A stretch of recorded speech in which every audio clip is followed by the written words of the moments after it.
Chapter 9. Angry enough to kill yourself? When you were a little kid and were angry with your parents, did you ever threaten to hold your breath until you died? Or did you threaten to run away and never come back, knowing as best a little kid can that one way to get people to say they love you is to threaten to leave them? Looking back on it now, holding our breath until we died or threatened to run away from those we love may seem childish and foolish. But I will ask you, couldn't a suicide threat be an adult version of the same thing? Couldn't we, when we are angry and frustrated with the people around us, begin to feel the same way? That if we just jumped and left them, once and for all, and forever and ever, that they would be sorry? And I don't mean sorry, I mean sorry. I think we could. In another place, I will talk about how we may try to control others by threatening to end our lives. But in this chapter, I want to talk with you about anger. Maybe help you understand that anger can be your ally, not your enemy. It is quite possible that right now you may not see yourself as angry.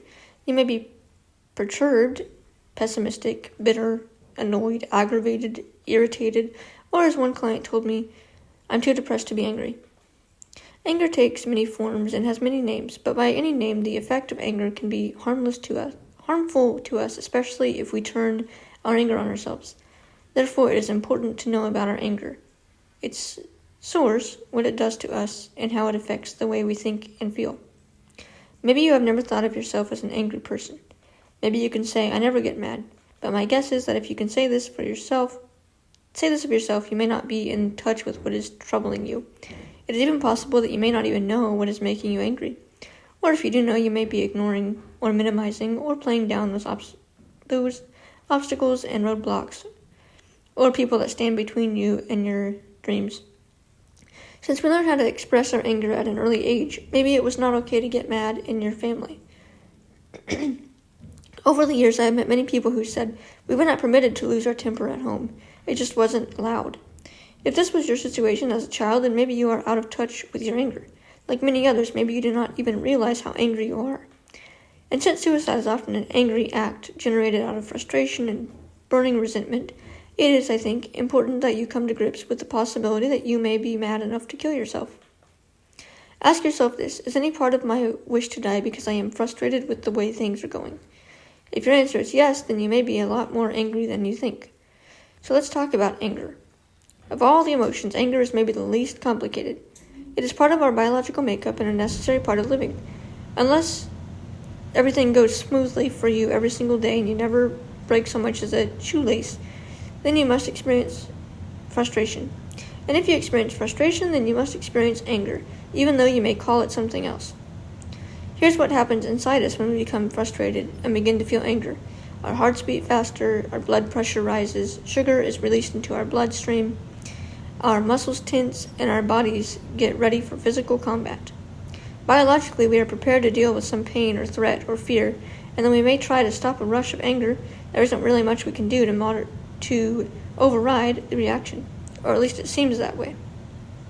I've met many people who do not even know when they are angry.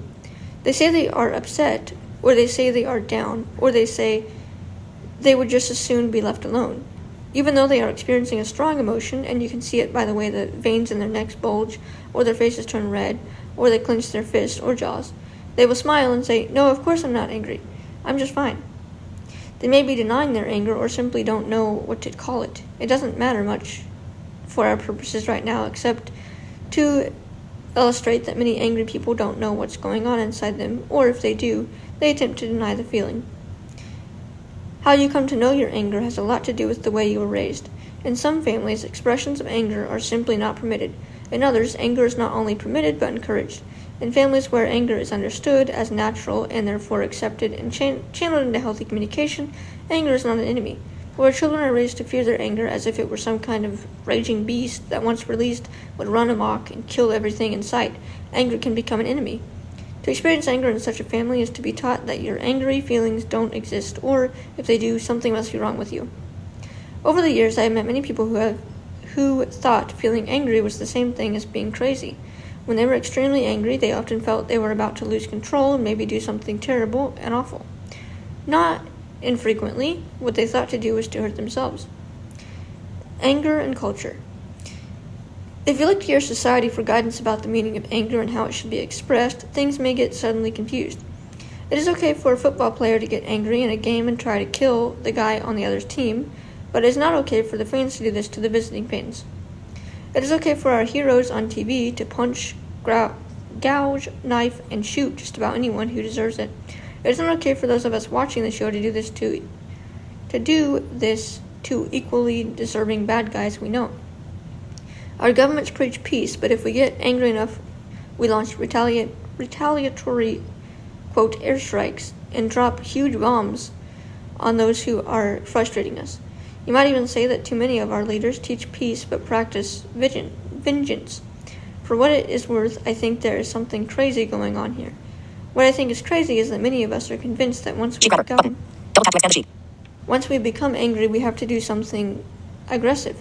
We say we hate violence, but we love it in our sports, our movies, and our TV shows. We believe that once we are angry enough, we are justified in doing something destructive. If someone makes us mad enough, we seem to take the position that, okay, now you've done it, you better watch out. Our religious leaders try to talk us out of frustration /anger/aggression habits, but just between you and me, I think they've got their hands full. It seems that hardly anyone turns the other cheek these days. So what you are probably asking has all this to do with thinking about suicide. Let's suppose for the moment that you, like many others, do not know your own anger very well, how it feels, where it comes from, and what to do with it when you feel it. Let's suppose that when a rush of anger comes over you, you begin to get more and more upset until at the peak of it, you feel like you are going out of control. You are mad as hell about something, and before this fit of anger is finished, someone or something is going to pay. But who should pay? The person you're mad at? No, you can't punch a teacher, that boss, a husband, wife, or a brother or sister. Hit a friend and you buy loneliness. Besides, we're not supposed to strike out at others. So all dressed up with no place to go, what will become of your anger? Where does it go? If anger always leads to aggression, how can anger ever be your friend? I personally don't think raw, pure, unadulterated anger can ever be anyone's friend. Runaway anger is always an enemy. Anger with no place to go can lead to suicide. So what can you do? You can do what Charlie, a client of mine, used to do when he became uncontrollably angry. I just double up my fist and punch the wall, he said. How often do you do that? I asked. A couple of times a week, he said. It's better than hitting people. Besides, it's plasterboard. Most times my fist goes right through, but sometimes I hit a stud. Charlie had broken the bones in his hand so many times he'd lost track, and he laughed when I said it was a good thing he didn't live in a brick house. Anger was not Charlie's friend. Or you can learn that art of cutting people down with sarcasm. You can learn to say mean and nasty things to people to make them feel bad. Verbal aggression, though physically less harmful, is still harmful, and if you use it, you will end up short of friends and not liking yourself very much. Of all the things people do to hurt each other, sarcasm leaves the deepest scars. And again, anger is not your friend. Or you can hold all your anger in until one day you may develop high blood pressure, or headaches, or ulcers, or some other illness that the researchers say may be the result of constant tension built up by unspent anger. Working slowly over time, such anger may one day make you sick. But the worst way in which anger is our enemy is when we turn it on ourselves, when we become so frustrated in our desire to get back at someone that finding no one else to hurt, we start looking in the mirror for a victim. This is why, even though I do not like the term suicide, is sometimes referred to as self-murder, the assumption being that the suicide was an act of destruction directed at the self. Options for anger. Now let me suggest something to you. What if I told you that just because you're angry, you don't have the right to go around breaking things, or calling people names, or hitting them, or, for that matter, hurting yourself? What if I told you that just because you're mad as hell, it doesn't mean you automatically, like some robot, have to blow your stack and lose control of yourself? What if I told you that no matter what you read or heard about how good it is to get your anger out, that in fact letting your anger out was the most stupid thing you could do, especially if you should attempt to kill yourself in the process? Well, I'm saying all of that. Despite what was once believed about anger, research is showing that once you explode and lose control of your anger, you are more likely to do it again. Research is showing that the way we express our anger is a learned habit, just as we learn to read or ride a bike. If you learned how to express your anger in ways that make anger your enemy, Then, as I see it, you can unlearn the old ways and learn new ones. I can hear you thinking, ho ho ho, he doesn't know my anger. My anger is different. If you were sitting in my office right now and said this, you would have an argument on your hands. I would argue that since you are from the same galaxy, the same planet, and the same species, that you are no different in the anger department from me or from anyone else. You learned how to express and handle your anger in the way that the rest of us learned how to express and handle our anger. The lesson may have been different, but the process was the same. And since you've a large and generally useful brain perched up there on your shoulders, you can probably do something intelligent about your anger. You can learn to handle it differently. Maybe learn to manage it in useful and productive ways. If you are willing to accept the idea that the way in which you express your anger is not automatic and out of your control, then I think there is a good chance you can change. You can turn an enemy into a friend. I can't do this for you in a book like this, but I know professional help is available. In some cities, agencies even offer what are called anger management workshops, and there are several good self-help books on the subject. The point is, you don't have to go on being stuck in the frustration, anger, aggression formula. The basics of learning to know and use your anger well are as follows. 1. Learn to identify your anger quickly.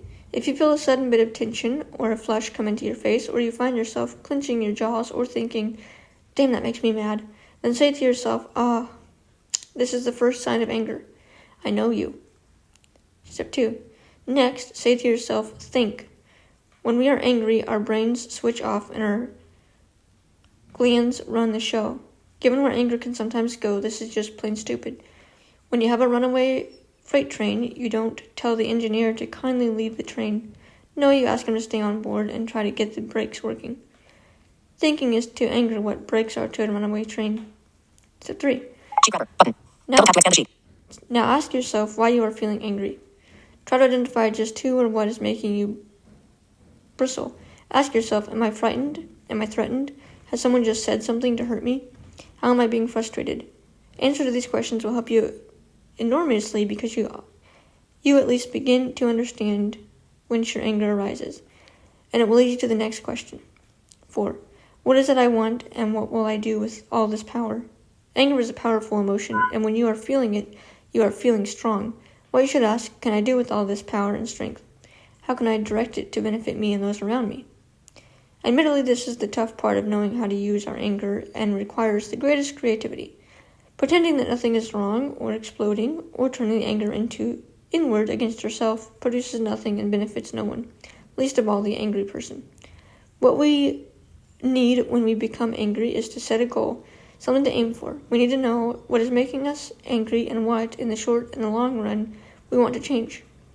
When you have identified that you are angry, know who or what it is that is making you feel that way, and have instructed yourself to think, then that is exactly what you should do. Step back, count to 10, and start to think. Thinking while angry is difficult, but not impossible, and some wonderful things begin to happen when angry people start to think instead of going on being angry. Remember, it was because of his anger over racial discrimination that Martin Luther King Jr. thought to change a nation, and maybe one day a world.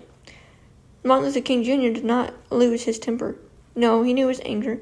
He knew the face of it and the source of it, and knew that aggression and violence need not automatically follow from anger. He did not strike others, he did not burn things, he did not get sick and die from his anger, and he did not turn it on himself. No, Martin Luther King Jr. put anger to work for a great good, and in so doing was a wonderful anger. It is a sad irony that a man who could not manage his own anger assassinated one of the greatest men who could. But back to you. Since your anger is as natural as your breathing, you might as well get to know it. You might as well just walk up and shake hands. Anger is a great source of power and a great teacher of what we like and don't like in this world. From our anger we can grow. From our anger we can set goals and do good things for ourselves and others. Once we have come to know and master our anger, we can have a strong and trustworthy friend. We do not need to be anger slaves. Most importantly, we need never be its victims. So if we can come to know and name our anger and learn who or what it is that is making us feel this powerful emotion, we need not be frightened by it, and we need not be controlled by it. Rather, we can stop, think, set a goal, and plan a move that will change our situation for the better.